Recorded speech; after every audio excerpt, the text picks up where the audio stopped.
Welcome back to the Nancy Campbell podcast. I'm Kareem, and I'm here with two amazing local musicians and legends. Each of these gentlemen has their own band and many other things that they do. It's the one and only Ethan Mack and Johann Junt. Welcome. Hey, man. Happy to be here. Thanks for having us. Oh, it's a joy. It's a pleasure. Yeah. It's not the first time that either of you have been in Fresh and Free Studios in Nancy Campbell. No, sir. We've been here a few times. Some may say you frequented I'd say that. this studio. Some may say that. Some may claim Yeah. that you've been here before. So today I'm just so excited to speak with you and learn a little bit more about each of your stories as musicians, your journey. So maybe we can just jump right in. And we're clearly going to talk about Rock the Muse. You know, that's kind of the point here. Rock the Muse as a community building effort and event. Shout out Kareem and the Ballerinos. Shout out Kareem and the Miller. Yeah, for real. Yeah. And but I think if we can just hear from each of you a little bit about like how you got into music and when was that moment where you realized music is a thing you're going to do. Do you want to kick it off or Sure. Yeah. got something off the top? I'm trying to think, like, when did I get into music? Well, my dad has always been into music. He's had acoustic guitars around the house. He taught himself how to play guitar a little bit later than some, like I think in his early 20s. And then he's just always played guitar growing up, which inspired me to pick up the guitar. I think I picked it up in like elementary school, and I did the classic take lessons for 2 months, but don't practice because they're not transforming you into Angus Young from AC/DC within 2 weeks. So you're like, don't want to spend the time on this. But honestly, in some ways, it's a blessing with guitar because instead of like learning nomenclature or whatever, it's called like notation.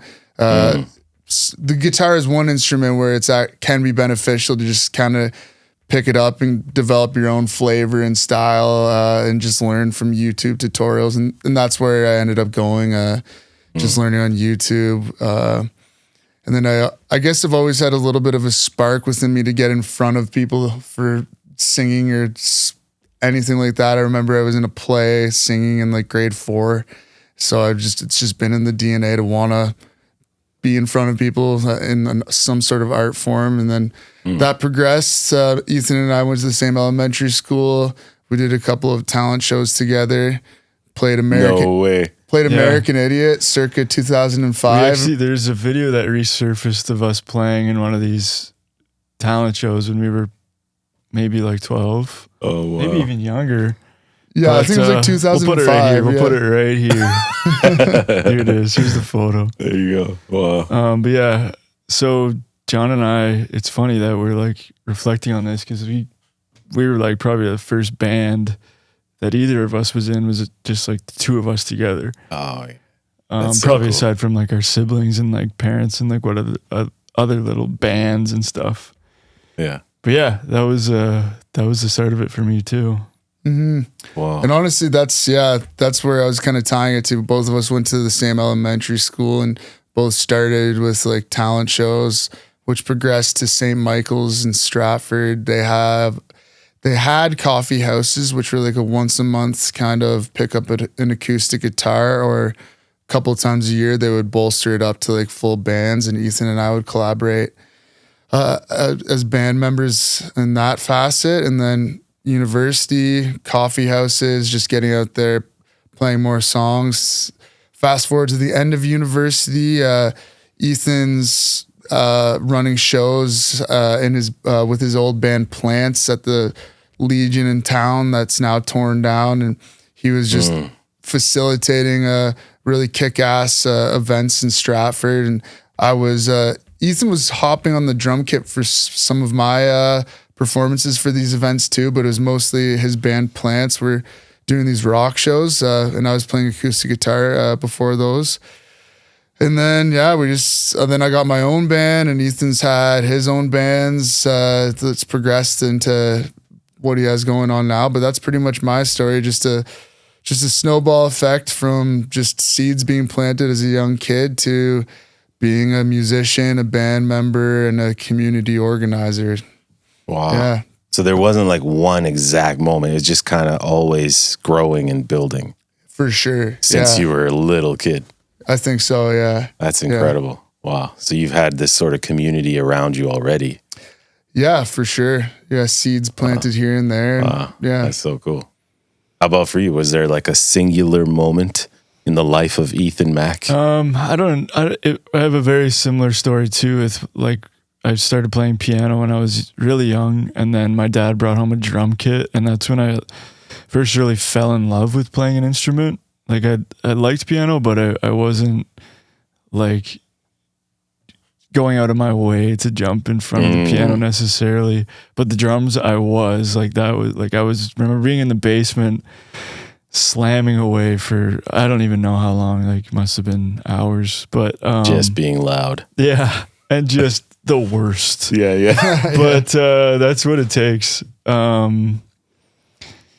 I don't know if I told this story the last time I was on your podcast, but I remember like when I was primarily playing piano as a kid, and my grandfather, Jaja, as we call them in the Polish tradition, was over at my house, and he was like, "Oh, play me something." And I started playing like a recited piece or a notated piece. He's like, "No, play me something that you make up." And it was a powerful moment that kind of stuck with me, because I was like, "Oh, like I can be the guy who's making these songs." Right.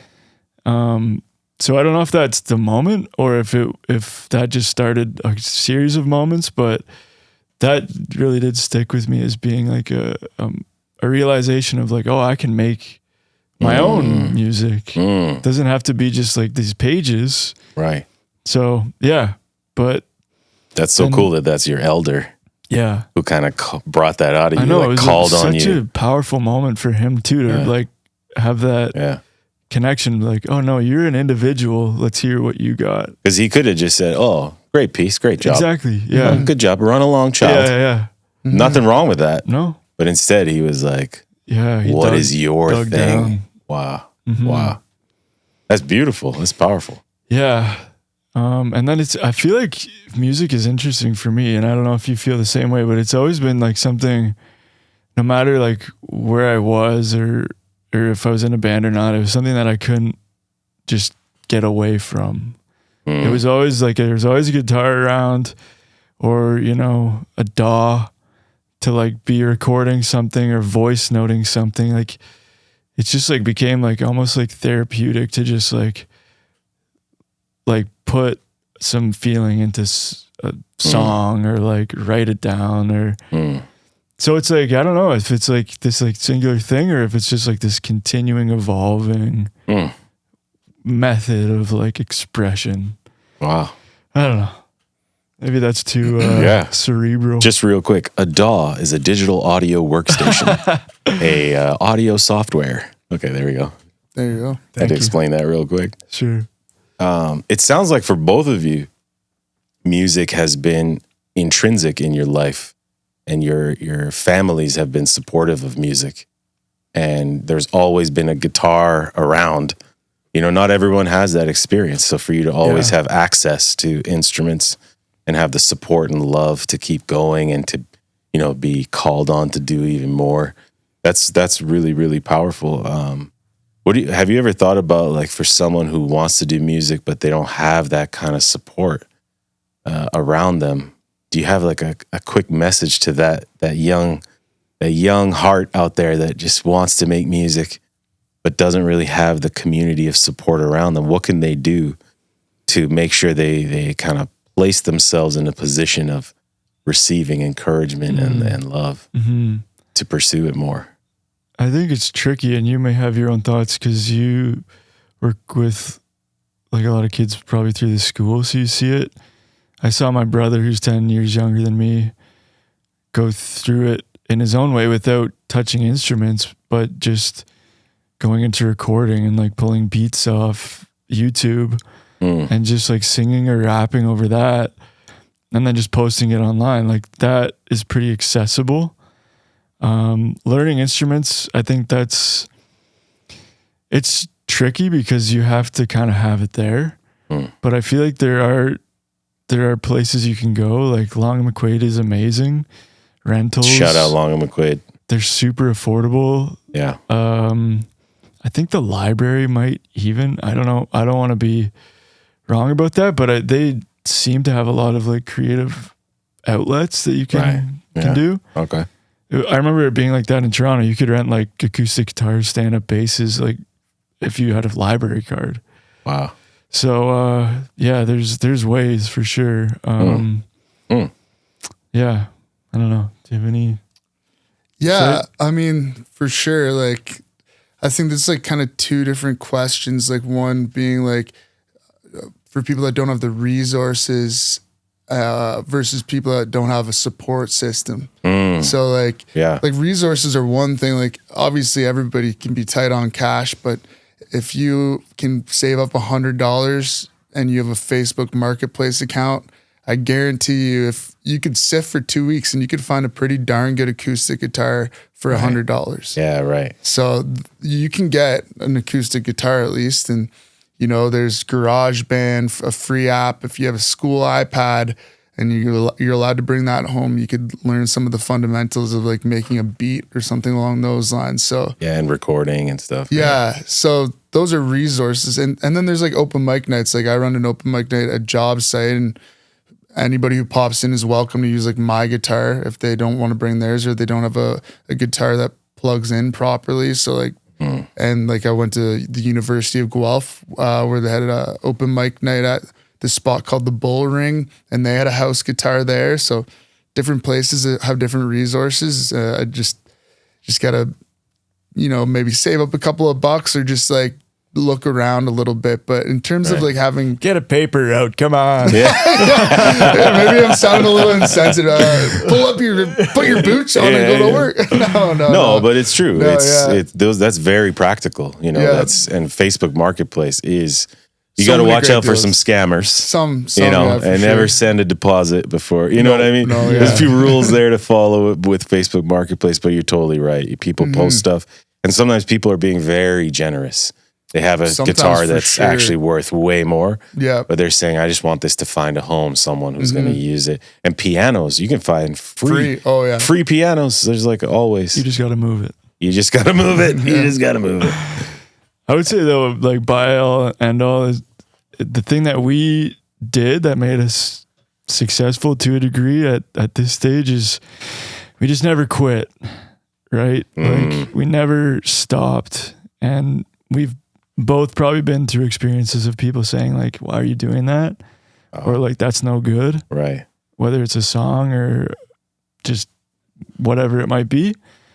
But we just like said, we're just going to keep doing this. Just keep going. So it's like that mindset. Actually, I might have a little bit of a hot take here. Oh. I'm pretty sure, I could be wrong, but I'm pretty sure both Ethan and my parents were not big on at least my parents weren't big on letting me play video games. And I know your dad didn't want you watching too much TV and that kind of thing growing Yeah, up. we didn't have cable till I was like 25. No, just Now honestly. cable's not a thing, yeah. Well, yeah, like whatever, TV basically until I was like, I think in high school or something. interesting. Yeah. That's a huge part of it. Yeah, no, my Sweet, dad yeah. hated video games, and I was so frustrated at some points because all of these kids at school were playing video games like Xboxes and PS, whatever they were. Right. And Two. yeah, PS1 back You don't in the even day. know what they're called. Yeah, and I remember I was always so frustrated, but Nintendos, those little Nintendos. then I had to shoot pucks in the driveway or pick up a guitar, and now that I'm getting to the age where I might have kids in future years, I know I'm going to go through some years where they're going to be like, let me play video games. And I'm going to be like, no. Right. You want them to also feel bored. Yeah. Figure out, cultivate your creativity. Yeah. Don't waste your time on Minecraft. Yeah. I mean, there's some ways to be creative there too, but all things considered, I think it's better to pick a sport or pick an art. Yeah. No, it's so true because it's just spending time. Yeah. Like, how do we spend time? And Yeah. if you spend time in a video game, it's okay on one level. But on another level, you're missing out on the tangible aspects of Oh yeah. a physical instrument or like a guitar. Where you can actually truly express yourself, you know, like you can make a pretty cool village, and like maybe there's, you know, video games are an emerging thing, like these esports leagues and things like that. Yes. But it's like a Bitcoin or a what do you call it? Non-fungible tokens. There's something more real about physical reality, I think. Yes. Yeah, no, for sure. Yeah. Wow. So you two have taken us already on this wild journey of your, you know, like on your childhoods and how you were raised. It's really incredible to me. And just a quick little side note, my mother also pulled the cable on us when we were kids because we were fighting over which TV show to watch. Oh, yeah. You can only watch one at a time, right? Not like now.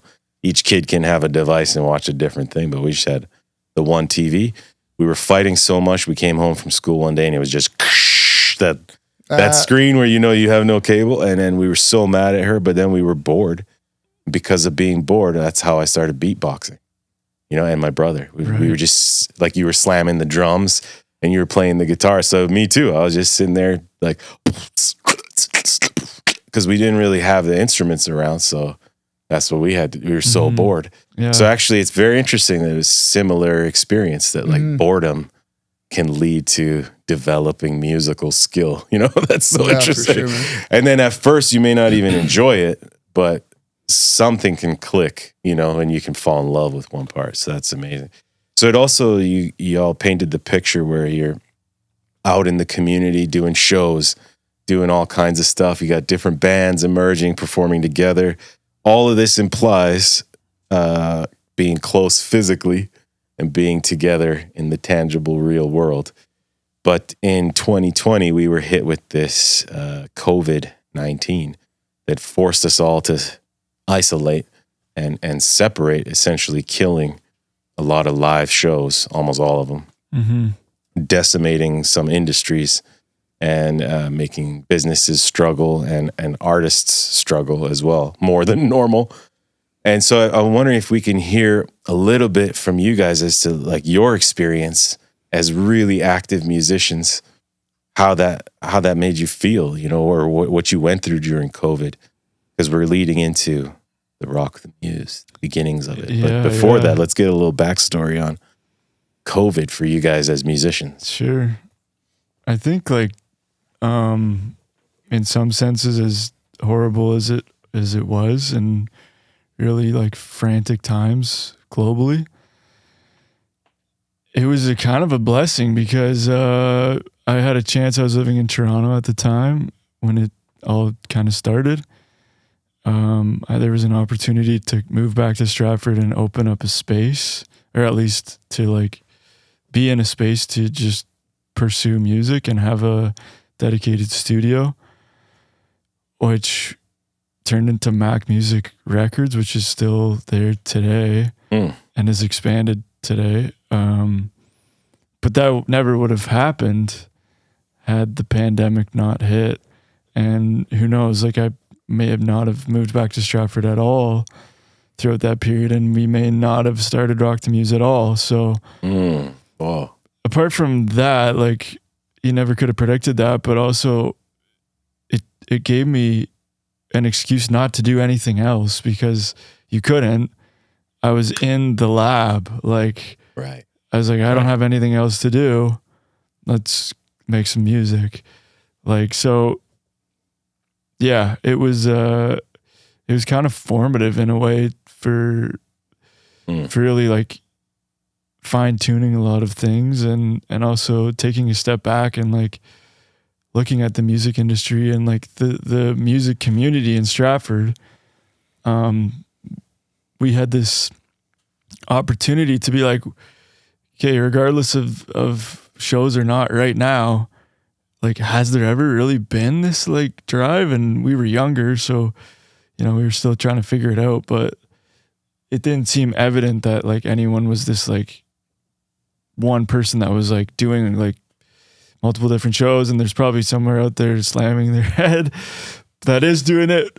So sorry, but you know, we just wanted to do more. And especially for our demographic, make more things happen. Yeah. Wow. So when you were locked in, you locked in. Yeah. You had to lock in. Double lock double on that. barrel That's on the amazing. locks. Wow. Yeah. That's wonderful. Because you could have chosen to not dig into the music. Like you're saying, it was an opportunity and it led to things, but that's also your decision, right? Yeah, I could have just in that same moment, hung it up. You could have just said, "Oh, forget everything. Let me just watch Netflix and ride the wave and wait or whatever." Who knows? I know. Right? Or let me go on TikTok and start dancing or whatever. But instead, you honed in on the thing you already know you love. Were you pursuing music in Toronto, or were you doing other stuff? Yeah, it was. Like, so I had just graduated from what's now TMU, Ryerson. A completely different industry, and was recording and like writing music throughout the entire time I was in school. And then as soon as I graduated, I was like pursuing gigs and you know, recording and collabing. You even busked a little bit in Toronto. Busked a little bit. I had like the busking card. Oh, nice. I mean, that wasn't necessarily paying the bills, but I was just like hustling, you know? Yeah. In the big smoke. In the big city, yeah. And, but, you know, it became literally impossible when venues shut and studios shut. So, yeah, I just, you know, I just kept going. And that was the zig I had to zag, and like, yeah. I just did it. And there's always going to be risk, like no matter what, but yeah, well, that's incredible. Yeah. And how about for you? In the COVID times, what did that do for you as a musician? I think that was a really good reset button for me. I think at that point in time, I was like year 3 into like this rock band that I'm in. We're called Small Town Strip Club. And I was like continually getting like a really strong vision for the band. But you could say at that point there might have been like a little bit of a lack of cohesion, because I had like these strong passions for it, but other guys maybe weren't feeling like they wanted to be in a band that we could have a couple of gigs a year. Like I think everybody was kind of feeling that way at the time.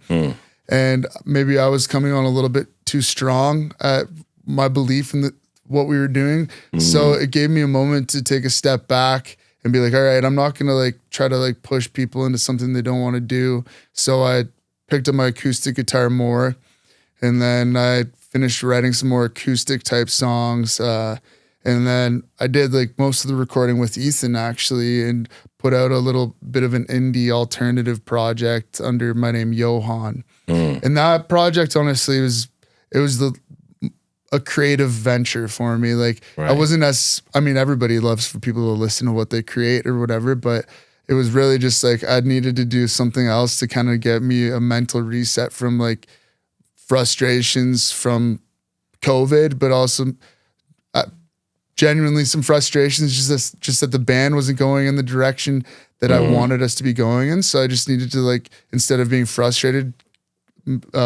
change that to creative energy and something else, which I think was a really great thing, because I got to like circle back and write more, hop into the studio and record a slightly different genre. And then that breather ended up giving our band a little bit of a rejuvenation. We made a new member join the band, and then we continued to pick up steam, and then the band progressed in ways that I don't think it ever would have progressed if we didn't have a little bit of a bump in the road there. So including their song Cheap Shot was played at Scotiabank Arena, Leafs versus Bruins, this past Saturday. Yeah, just this past Saturday. You got to cheer that on. The Yeah, that's great. Jumbotron. It was crazy. And I was talking That's to Brady, amazing. their guitarist who I work with, and he was like, it's like a dream come true. Like, so yeah. Yeah, congrats on that. There's going to be bumps in the road, but they're Thank worth you. it. And the theme song on Spittin' Chicklets. Yeah, right? a couple of years back. It was cool. And yeah, that's kind of like, that was a part of like some of the steps, like, and just like continuing from there, like just like selling people on a vision too is like something that I've started to realize, that whether it's like your bandmates or just people you want to who you want to listen to you. Yeah. You have to be patient in selling a vision, and you have to be like well thought out in selling a vision too, because like to circle back to that Spittin' Chicklets podcast thing, like I've told this story a few times, but like a lot of people just thought that we just like won a contest or that we just like sent a song to them via like DM. Us becoming their theme song for like a year, whatever it was a result of me like typing out a 2-page document on like how I can strategically make it happen and make it not be corny and like really just like throw a dart and try to hit a bullseye. And then I like told the band this, and I was like probably looking like the Charlie meme from Always Sunny in Philadelphia. Like, hey boys, like I have an idea on how we're gonna make our song the Spittin' Chicklets intro music. They're like, what's wrong with you, man? Yeah. But it worked out. Like I had like a multi-step plan where it involved like making really curated Instagram reels that like marketed them to be like synonymous with their brand. And one was like a pitch where I like went step by step why this is a good song for them, and one was like a demo tape with it like edited to their to a bunch of clips from their podcasts and stuff, and then it resulted in us getting to be their theme song for a year. So we got to go to like NHL All-Star Weekend and play at a live show at a really eclectic theater, and it's just been a good resume booster too. That's helped us like gain a little bit more notoriety and traction to have another like feather in the cap on whether people even like that song or not. They're like, oh, that's the band who did the Chicklets thing, right? Which might be a reason for people to like be slightly intrigued to listen to some other stuff, Yeah, that's really powerful. I had no idea that much planning went into it. I love hearing that. Oh, you don't even want to know the next plan, buddy. You don't even want to know. Are we gonna hear it? Oh no, I'm just joking. Okay. It's cooking though. It's cooking. Simmering. Yeah. Well, just because there is this sort of concept about artists that I've heard that like, oh, artists are floating in the wind, and just hoping to get paid, and just out there just expressing themselves, and who cares? And they get a real job, they get a paper route, So that message comes right back to artists. But what you're sharing is not that at all. You're not floating in the wind. You have a plan. You've thought about it. You have a goal, a target. That's business. You're operating as a smart small goal business. Is what I teach my smart students. Goal. Specific, measurable, attainable. Come on, you can do it. Realistic and time bound. I think that's it. I think but you're on it. Yeah. I don't even. That sounds good to me. Yeah. But it's honestly, what do you say, students? Should we let them pass? I don't know. Let's see. Ding.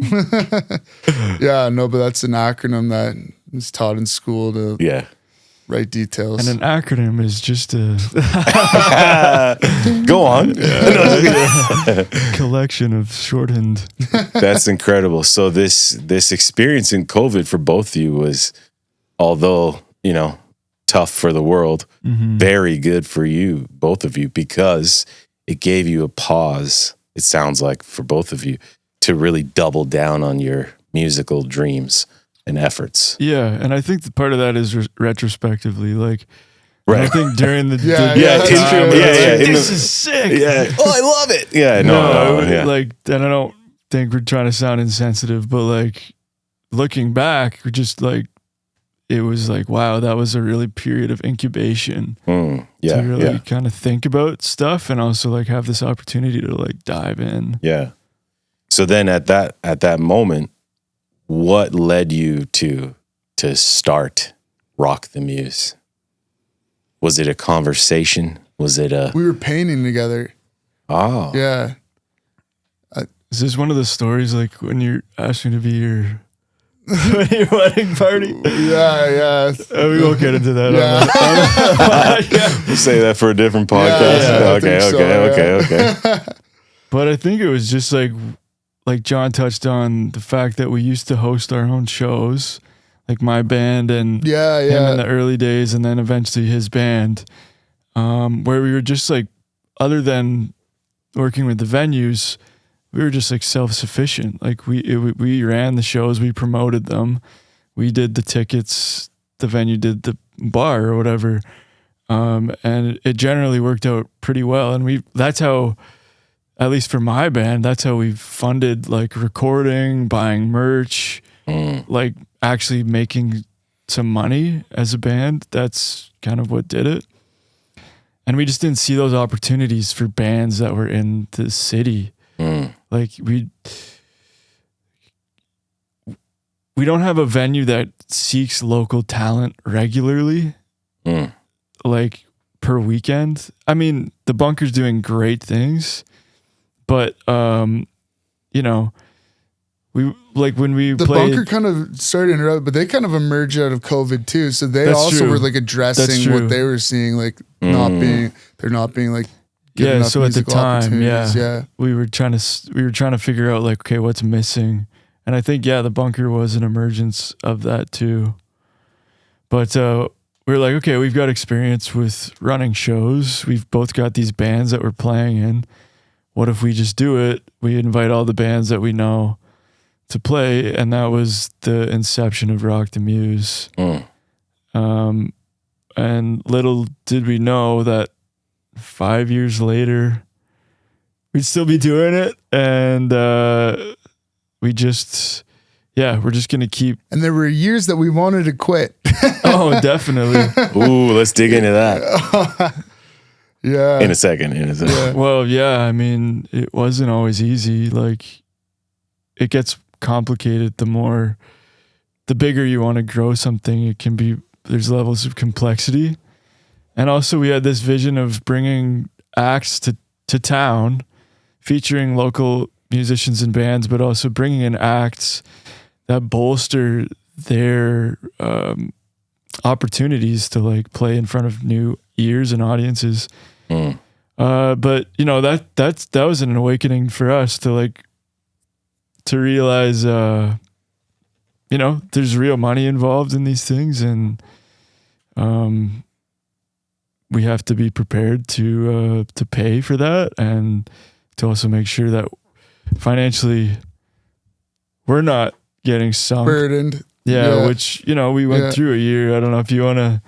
I mean, it's nothing that we don't really. I don't think either of us really care that much. Like 2 years ago, not last year's Rock the Muse, but the year before, we decided to scale up like so much more than the year prior. Like the 2 first years, was it the 2 first year? Or no, next year will be year 5 Rock the Muse. So we had this year, Cat Clyde, and then year 2. We went from year 1, which was a very successful inception, which was music from 4 p.m. to 10:30 p.m.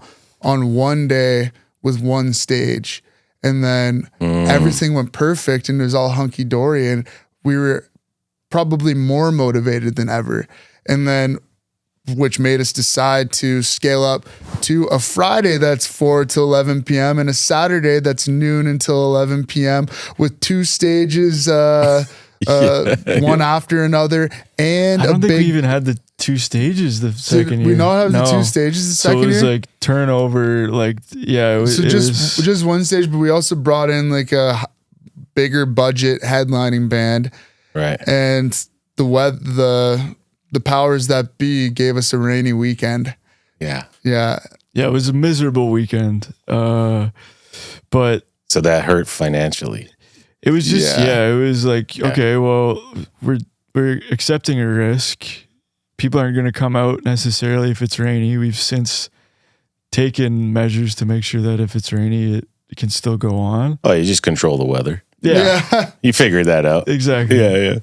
One year y'all had those heater things out there. Yeah, and we didn't even need them this past We had year. them available to us this past year. It was this year was we're not hot. bringing them out. It was hot.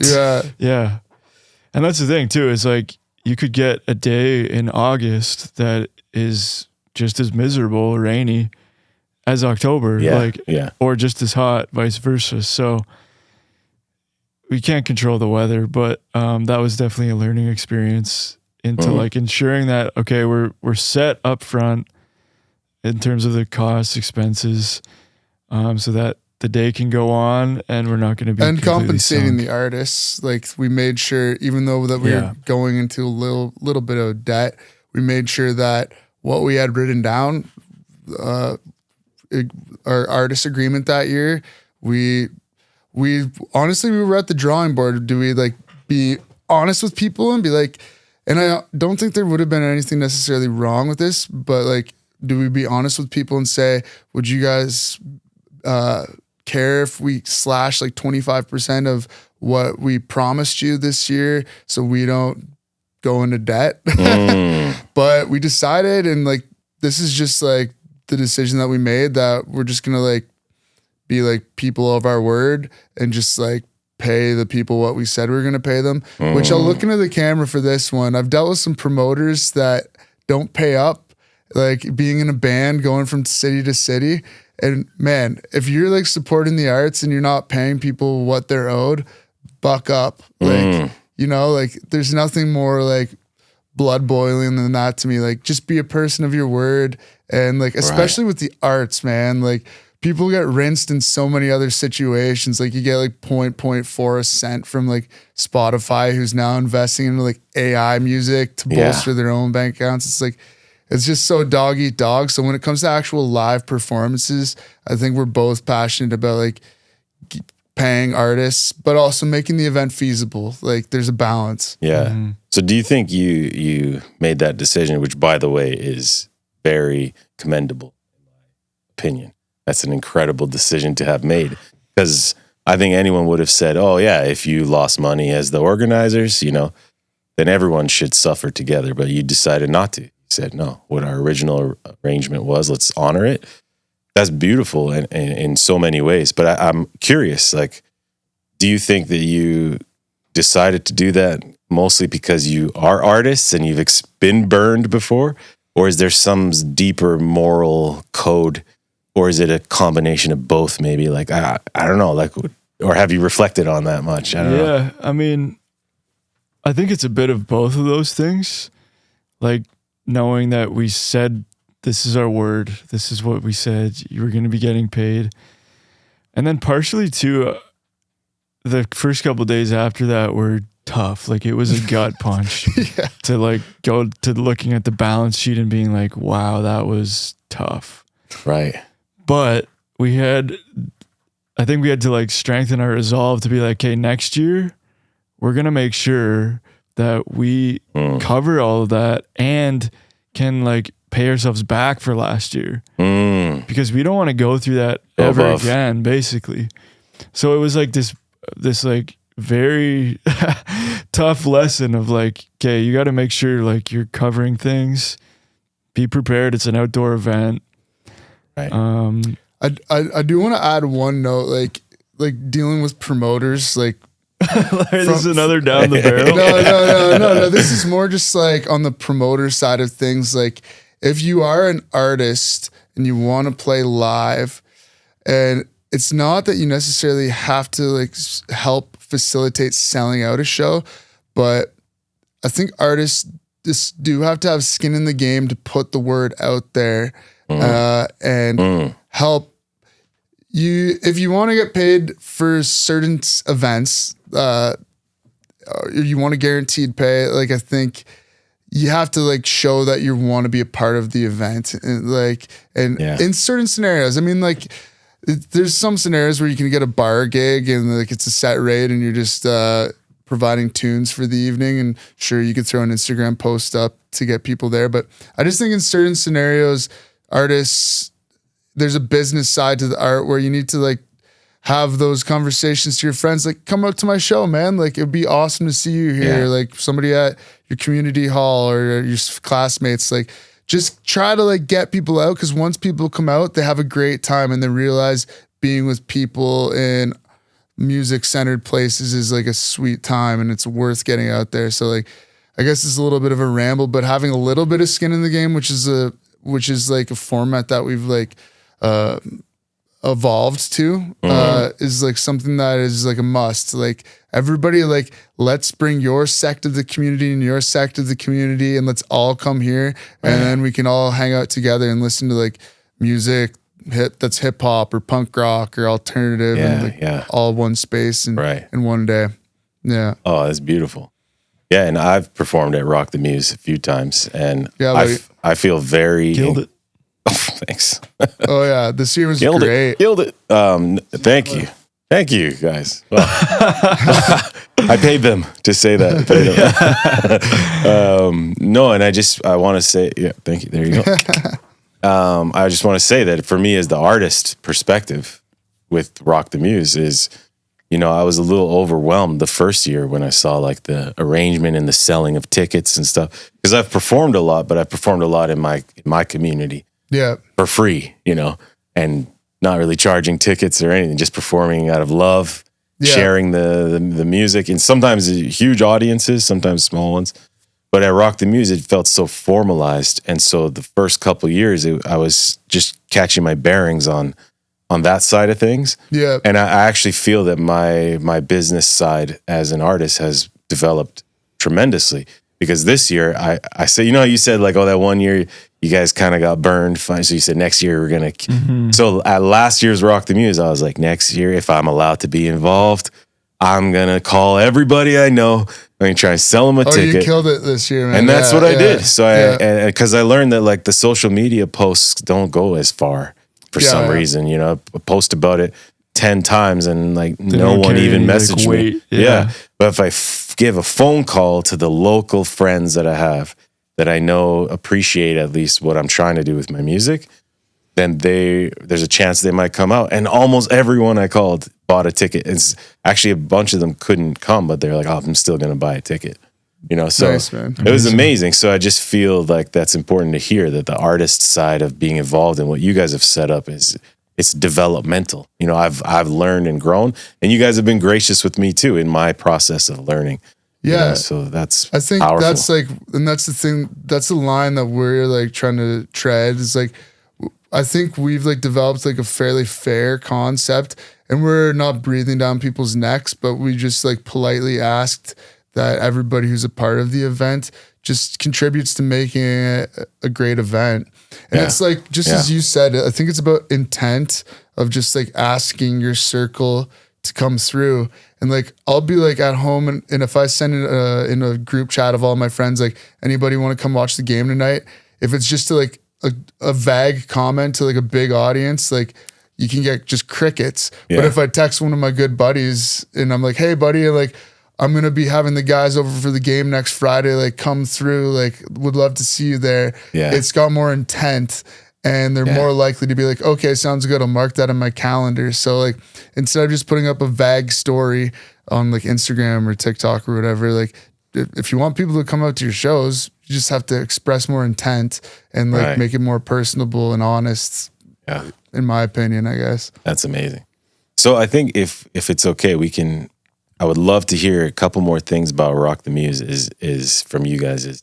Is there like a story or a moment that, because we heard a bit about some of the struggles, is there a couple stories or a moment that you thought was just so exciting, so inspirational, so moving to you, so beautiful, or, anything like that? I think most of those moments for me come on the day of, because everything leading up to that is just like hectic. Right. Like for one part organizing it, the second part playing in it, like you have this like dual thing that you have to juggle. Yeah. But then when you're there on the day and you're just like, okay, like this is amazing. And like, especially this past year when it was sunny and just like a beautiful day, and you just see like people like coming out. I don't know. There's something so amazing about that, and it's kind of like what keeps us going, I think, through it all, like realizing that this does hold value, not only for us as musicians and for the other music artists, but like people in the community are like, we're getting really good feedback. So that's really it is touching. So yeah. And that's like adding fuel to your fire Yeah, to keep going. for sure. Because you could quit, you know? Yeah, there's really no one telling us we have to do this. Right. Even now, like, so it's like the more people come out and really engage with it, it keeps us going for sure. So that's amazing. Yeah. Wow. And then you have a great relationship with the Stratford Perth Museum because you must, because it's hosted there and it continues to be hosted there, you know, so that's interesting. What's that like? Because you could have picked almost anywhere, but you kind of picked that spot. Well, their stage is what brought us there in the first place. It was a post-COVID initiative where the Stratford Perth Museum teamed up with Players Carpentry, I think, to make Players backstage. And you have to just it's on the edge of town, so it's like a hidden gem, I guess you could call it, because honestly, you wouldn't even know about it if you didn't like somehow stumble back there. So when it popped up, that was also a part of the inspiration. Like, I think at that point the Legion was like out of commission or just about to get torn down, and that's the spot where some of our shows in early college where we hosted them. So we just kind of were getting back to the drawing board, and we're like, oh, we got to bring people out to this new spot. Like, it's a venue that's like beautiful and worth bringing people to. So I think that was a part of it. Yeah. Wow. And do you have any moments through this process past 4 years that were really inspirational to you and moving? I will say, like, I think it's good that we talked about like the year 2 being a learning experience, but it actually, like, all things considered, like the actual event and like how things progressed that weekend, like so much positive feedback from that weekend. In fact, we were coming from that weekend with like a big high. Like, we're like, holy, we did it again. Like, and then you had to look at the numbers. Exactly. Right. So people still came through, and it was so much positive feedback that weekend, which is why I think we were motivated to keep going instead of like cutting our losses. So that weekend was incredible. Right. And I think last year was probably my favorite year to date. It was the first year that we had the 2 stages, and I think the vibe was really cultivated that year with like people just sitting on blankets. The weather was great.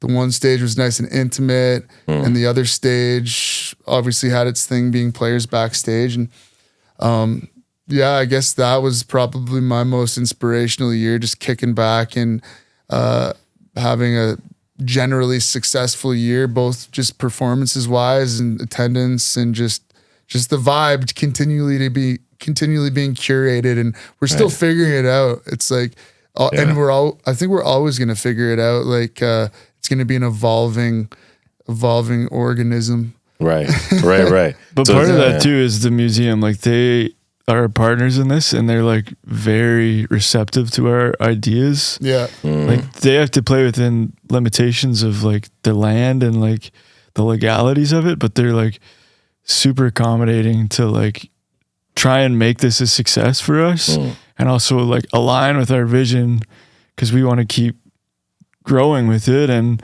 making it a better offering like every year. So they're really great. That's amazing. Yeah. And do you feel like a team is developing? Like, y'all just came fresh off a meeting.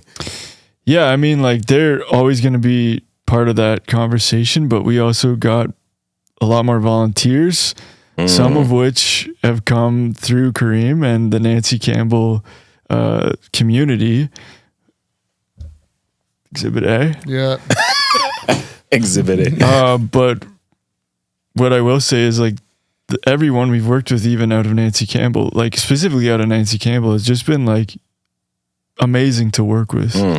Sponsoring this year, amazing to have, and like goes such a long way. And just having their booth presence and everything at the event was really special. So sound volunteers too. Yeah. I mean, wherever you're at, shout out. I mean, and Tyler this year. I see Tyler running around town too now, and oh, that's amazing. Yeah, I was gonna say something with Nancy Campbell. I've lost my thought. It's all good. We'll circle back to you're a teacher as well. I am. You still teaching to this day? Yeah, I teach alternative education, so I have a roster of Sick, dude. Alternative rock education. heavy metal. Heavy metal. Where I teach kids who are dismissed from school for disciplinary scenarios, and it's a very interesting gig, but it's a cool gig. Oh, that's amazing. Yeah. So you're an educator.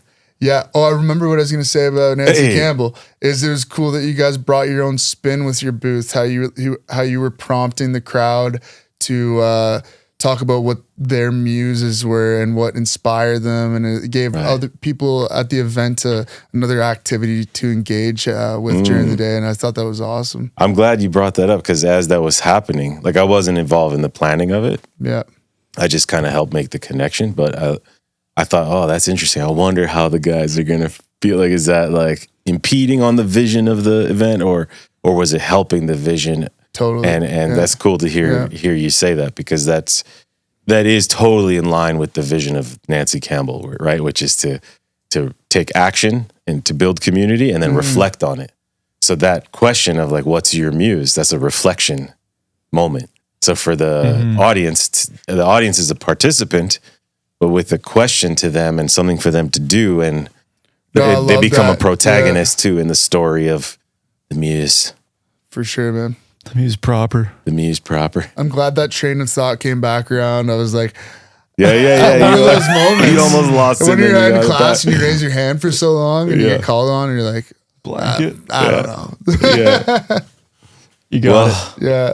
It's been a real honor to have you guys in here. I mean that with all my heart. I look up to you guys.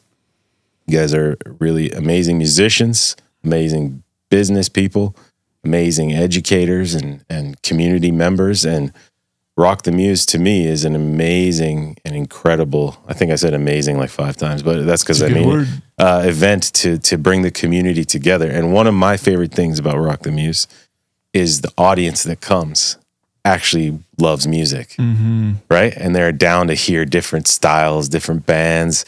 And you can tell that like some bands are there just kind of working it out. And some bands have been rehearsing and practicing for years together. And that all are welcome at this event. But there is a level of, stepping it up. Like, okay, let's commit, to selling tickets and bringing people out. And so that, to me, that's really amazing. So do you guys, maybe we can have one final word from the both of you as, when it comes to music and the community, what is like a message you would want to give to the community? And as we know, arts are being defunded actually quite a bit in education and just in the community in general. I keep hearing in Stratford, there's not that many venues. There's more bands than there are venues, and there's a lack of this and a lack of that. So you guys are doing something about it. I just think there's definitely room for more people to do more. And so, like, what would be a message you would give to our community here about arts? And I just have something that came right to my head. Just be proactive. Like there's always going to be like mountains to climb and roadblocks and things to refine and opportunities to seize, but you have to make your own opportunities and find a network and continue to overcome like things that pop up. And just like if you want to be an artist or like want to be a business person, you just have to like continue to follow the vision if that's what you want to do.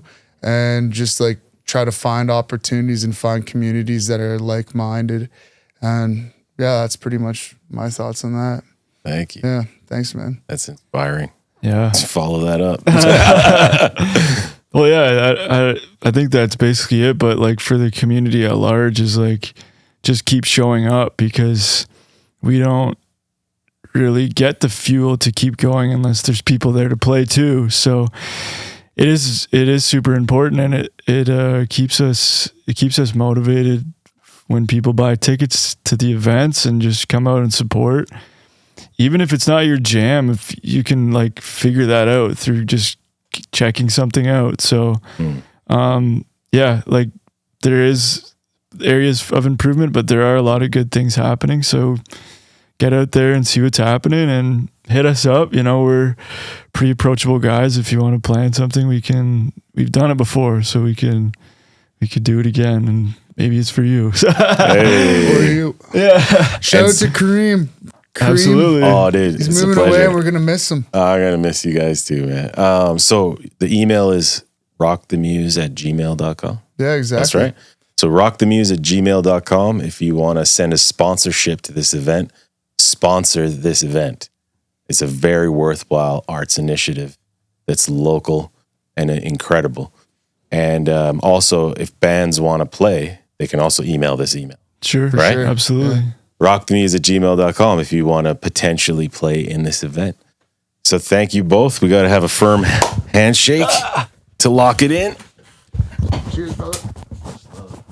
And just big shout out to Bennett. Thanks for filming the thing. Nice catch. This was smooth. Footed that. Yes, got Footed it.